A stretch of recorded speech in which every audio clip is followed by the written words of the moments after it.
जय जगन्नाथ दर्शक बंधु। आज कौन सी विशेष टॉपिक नहीं।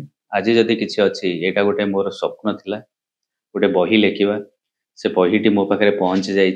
एटा जदियो मोर तृतीय बही तथापि से बहीटा ना है ओडिया अस्मिता एवं पद्मर उदय एक राजनीतिक विश्लेषण। तेणु आमे जदि देखिबा तार ए बहीटी विषय मु आज किछि कहबी आपण मानकु। बही रे समुदाय 7टी अध्याय अछि। से 7टी अध्याय है। प्रथम अध्याय है ओडिया अस्मिता, द्वितीय अध्याय है विजु पट्टनायक ओडिया गर्वर एक प्रमुख उदाहरण, तृतीय अध्याय है नवीन पट्टनायक शासन पूर्वर ओडिशा, चतुर्थ अध्याय है नवीन पट्टनायक शासन काल, पंचम अध्याय है ओडिशा रे पद्मर उदय, षष्ठ अध्याय है कहीं नवीन पट्टनायक क्षमता गला एवं सप्तम अध्याय है बीजेपी सरकार पर आह्वान। तेणु दर्शक बंधु आसतु किछि अंश ए बहीर मु आपण मानक आज पढ़ी सुनाइबी। आपण माने तापरे आपणक मतामत देबे एवं बहीटी मध्य निश्चय किणिकी पढ़िबे, कारण संपूर्ण बही तो पढ़ी हबनी। तेणु किछि अंश मु तार आज पढ़ी आपण मानक सुनाइ। प्रथम अध्याय है ओडिया अस्मिता। आसतु किछि भाग आर पढ़ी सुनिबा। ओडिया शब्दटी मूल शब्द उर, उरबा, उड्र, उड्र देशरू सुमेरिय उड्र विषय आदि पुरातन नाम आसे। 2011 मसीहा नवेम्बर 4 तारिख पूर्वर ओडिशार ना ओडिशा बोली जणा थिला। आम भारतीय जातीय संगीत रे आम राज्यर नाम उत्कल उल्लेख रही एवं प्राचीन इतिहास अनुजाई आम राज्यर नाम कलिंग भावे जनाशुना।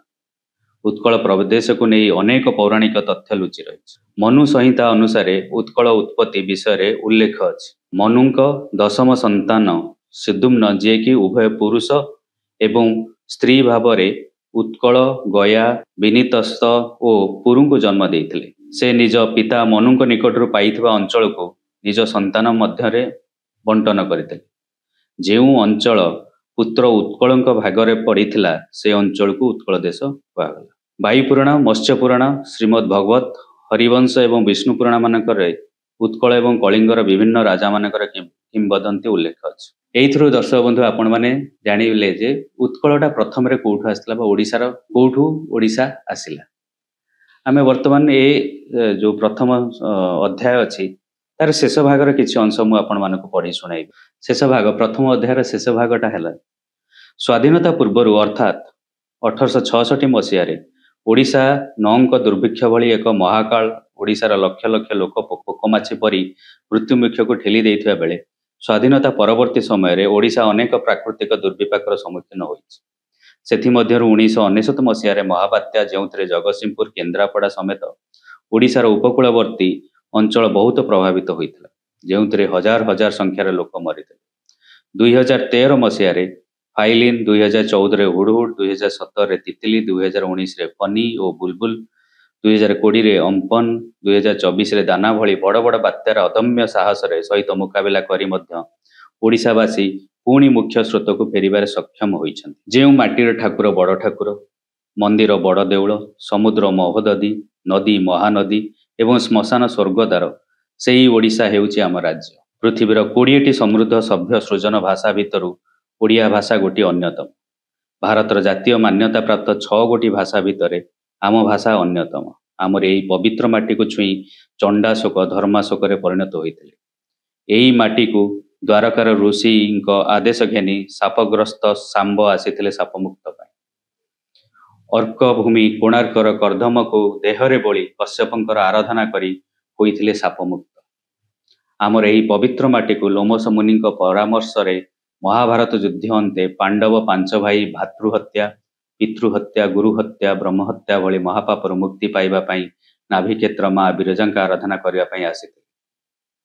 सेहीपरि रघुकुल तिलक महाप्रभु मर्यादा पुरुषोत्तम श्री रामचंद्र महाज्ञानी रावण को हत्या करिथिबा धनु को श्री लिंगराज महादेव को अर्पण करी शरण पशिथिले। आज भी सही धनु प्रभु लिंगराज मंदिर रे पूजा पाउछन्ति। आम ओडिशा माटीर वीरगाथा केवल विस्मय नुहे, यह स्वर्गीय आउ अस्मितार जय यात्रा। आम मान रक्षाकारी महाप्रभु श्री जगन्नाथ बड़ भाई बलभद्र सह कला और धला घोड़ा चढ़ी करिछन्ति कांची युद्ध। खारवेल एवं कपिलेन्द्र देवंक भली वीर पुरुष एही माटी छाड़ी दे जाइछन्ति वीरत्वर स्वाक्षर। जयी राजगुरु, बक्सी जगबंधु, वीर सुरेंद्र साय, चाखी खुंटिया, बाजी राउत, रघु दिवाकर, लक्ष्मण नायक, धरणीधर भूइया, नेताजी सुभाष चंद्र बोस, विजु पट्टनायक भली अनेक देश मातृकार सेवक आम गर्व आम यही ओडिशा माटीर व्यास तथा आदि कवि सारला दास संपूर्ण महाभारत ताको अनुवाद कर अति बड़ी जगन्नाथ दास भागवत बलराम दास रामायण अच्युतानंद दास कलिजुगर मालिका जयदेव गीत गोविंद संत कवि भीम भोई कविता जाति संघरे खोदित होईची मो जीवन पछे नरके पड़ी थाउ जगत उद्धार हेउ। ओडिया अस्मिता को साधारण वाक्य रे कहवा संभव नुहे। ओडिया अस्मिता हेउची ओडिशार जगन्नाथ संस्कृति। ओडिया अस्मितार प्रतीक हेउचंती महाप्रभु श्री जगन्नाथ बड़ भाई बलभद्र एवं देवी सुभद्रा। ओडिया अस्मिता हेउची ओडिशार सुमधुर ओडिया भाषा साहित्य नृत्य और संगीत। ओडिया अस्मिता हेउची विश्व प्रसिद्ध रथयात्रा विश्व प्रसिद्ध धनुयात्रा। ओडिया अस्मिता हेउची रसगोला रसावली पोड़पिठा मंडापिठा पखाल डालेमा दहीबरा आलुदम पालुआ लडू मगज लडू आरिसा पिठा इत्यादि आहुरी अनेक। ओडिया अस्मिता हेउची संबलपुरी शाढ़ी कटकर तारकसी चांदी मेढ़ पिपिली चांदुआ माणियाबंध पाट गीत गोविंद पाट। ओडिया अस्मिता हेउची पाइक विद्रोह इंचुड़ी लवण सत्याग्रह भूदान आंदोलन कहूथिले सरीबनी ओडिया अस्मितार कथा ओ गाथा। हेले सबुठारु मुख्य हैला अदम्य साहस भाईचारा एवं अतिथि देवता को अर्चना करिवार संस्कृति एवं परंपरा एटा होची ओडिया अस्मिता। बंधुगण आमे द्वितीय अध्याय विषय टिके आलोचना करिबा। द्वितीय अध्यायटा हेउची विजु पट्टनायक ओडियांको गर्वर एक प्रमुख उदाहरण। ओडिशार इतिहास विजु पट्टनायक बिना अधर। बिना विजु पट्टनायक रे कौनसी ओडिया इतिहास केबे लेखा जाय पारे। तथापि तांको विषय रे किछि चर्चित कथा मु आज आपण मानक सामने रे रखिबी। अंतर्जातीय ख्याति संपन्न विशिष्ट प्राणी विज्ञानी जुलियन हक्सले विजु पट्टनायक विषय रे कहिथिले विजु पट्टनायक जणे दुस्साहसिक भारतीय भाव में इतिहास पृष्ठा मंडन करने सहित चिरदिन स्मरणीय होई रहिबे। विजु पट्टनायकर युवा बयस आपण माने किछि रोचक तथ्य मु आपण माने कहबी। जेतेबेले तांको 17 वर्ष होइतिला से तांकर दुई सांग अमर और भ्रमरवर साहू सहित कटकरू पेशावर जहाँकि वर्तमान पाकिस्तान रे अवस्थित 2000 किलोमीटर दुस्साहसिक ऐतिहासिक बाइसाइकल यात्रा कर जड़े 17 वर्षर पिला 2000 किलोमीटर बाइसाइकल यात्रा सेटा पुणी 1930 मसीह असंभव ठारू किछि छोट कथा नुहे।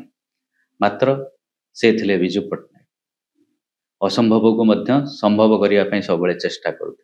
द्वितीय विश्वयुद्ध रे विजु पट्टनायकर दुस्साहसिक कार्य विषय रे बहुत लोक जना नाही। मु ता विषय रे किछि कहबी। विजु पट्टनायक वैमानिक थिबा बेले समय रे होइथिला द्वितीय विश्वयुद्ध। एही समय रे रूसियार विमान सेवा क्षेत्र रे अत्यंत दुर्बल थाए। समग्र रूसियार विमान बंदर न थाए। विजु बाबू डालमिया एयरलाइंस नामक एक घरोई एयरलाइंस रे चाकरी करथिले किंतु कोनोसी प्रकारे रॉयल एयरफोर्स रे प्रवेश करथिले एवं यूरोप रे कार्य आरंभ करथिले। जणे निर्भीक विमान चालक भाबे विजु अनेक दुस्साहसिक अभियान भाग नैथिले। सेगुड़िक थिला मानव जाति पई अंधकारमय दिन। समग्र यूरोप नाजी बाहिनी द्वारा परिचालित होइथिला। स्टलिंगार्ड रे रशियार सैनिक माने दुर्ग संभाली थांती एवं नाजी सैनिक माने सेमानंकु उच्छेद करबाकु स्थिर कर जहा परे सेमाने मस्को अभिमुख्य यात्रा करिवे जेउठारे हिटलर और स्टालिन मे दिवस रे रैली को संबोधन करिवे। भविष्यत घोर अंधकार आड़क गति। नाजी सैन्य माने सहर घेरी रही थांती एवं रेड आर्मी रो अस्त्र शस्त्र घोर आवश्यकता थिला। सेमानक पाखरे अस्त्र शस्त्र शेष होई जाउथि किंतु सेगुडी को किपरि जोगाई दिया जिवो असंख्य विमान और तोप थिबा नाजी सैनिक मानक घेराबंदी मध्य देई सेमाने किपरि लुचि चली पारिले सारा विश्व निशब्द होई देखुतिला। नाजी मानक स्टालिनग्राड को पछरे हटाइबा को पड़िबो नचेत समग्र विश्व नाजी कबल चली जिवो। सेतेबेले सेठारे विजु नामक जड़े युवक थिले जी स्टालिनग्राड रे सैनिक मानक अस्त्र शस्त्र जोगाइबा पई बेस रु उड़ान करिबारे साहस करथिले जहाँ रेड आर्मी को बहुत सहायता करथिले।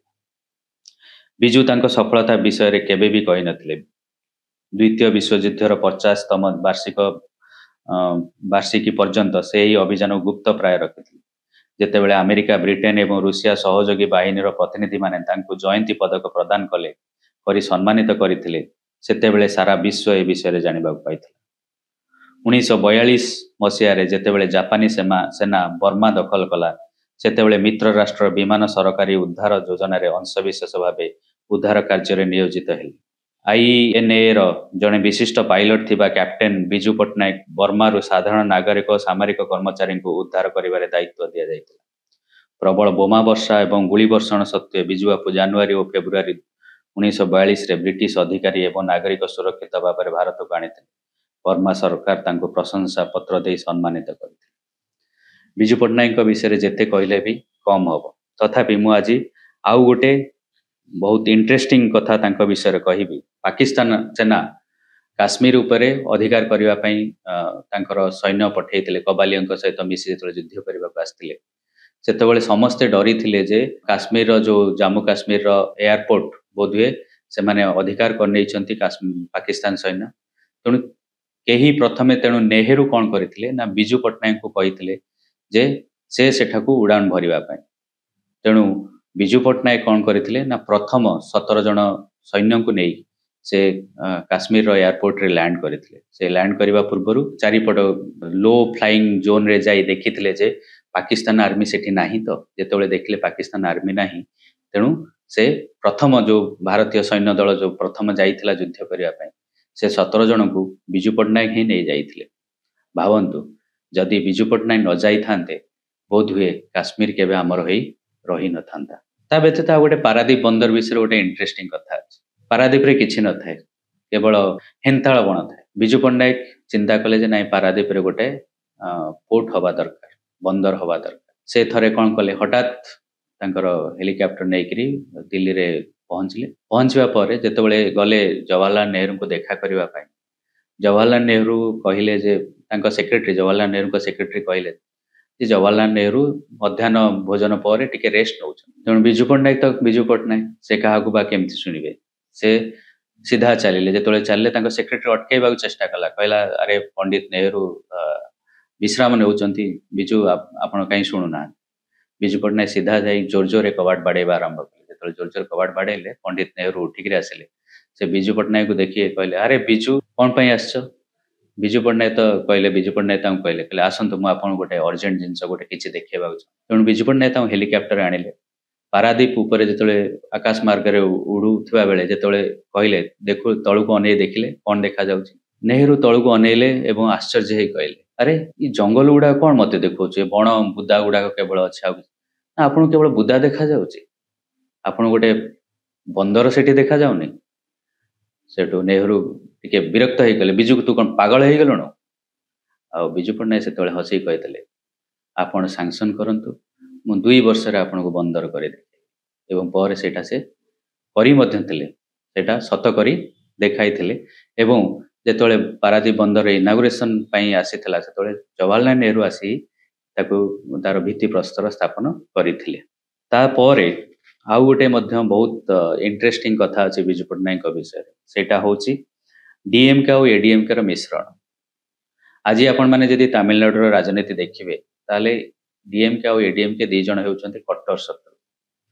किंतु गोटे समय थिला जेतेबेले बिजू पट्टनायक जेतेबेले इंदिरा गांधी को एगेंस्ट रे अपोजिशन को एकाठी करूथिले, से जाइथिले डीएमके रो करुणानिधि और एडीएमके रो एमजी रामचंद्र एमजीआर तांको सहित कथा हेतिले जे डीएमके एडीएमके दी जण जा मिसी गले कांग्रेस विरुद्ध रे गोटे बड़ शक्तिशाली विरोधी दल भाबे तमिलनाडु रे निजे को प्रतिष्ठा करि पारि।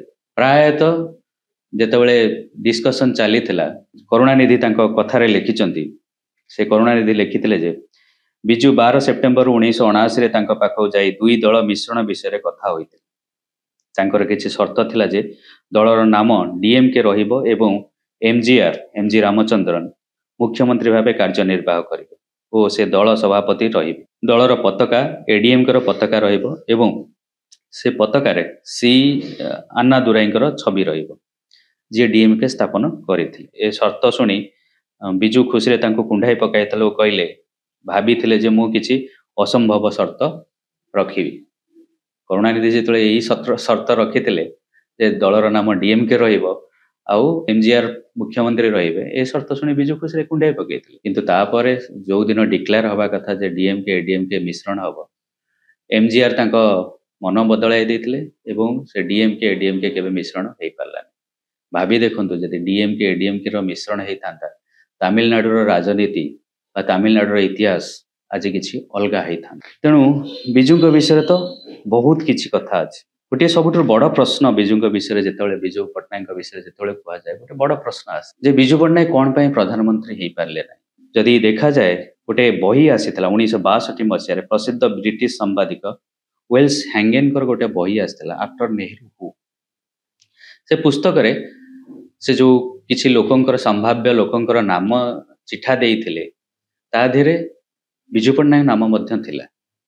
से विजु पट्टनायक विषय वेल्स हैंगेन लिखा लिखिथिले जे तांको पाखरे युवावस्था एवं उत्तम स्वास्थ्यर अतिरिक्त लाभ रही। व्यावसायिक कारोबार एवं राजनैतिक दृष्टि ओडिशा उपर अधिक निर्भरशीलता तांको विपक्ष जाइपारे।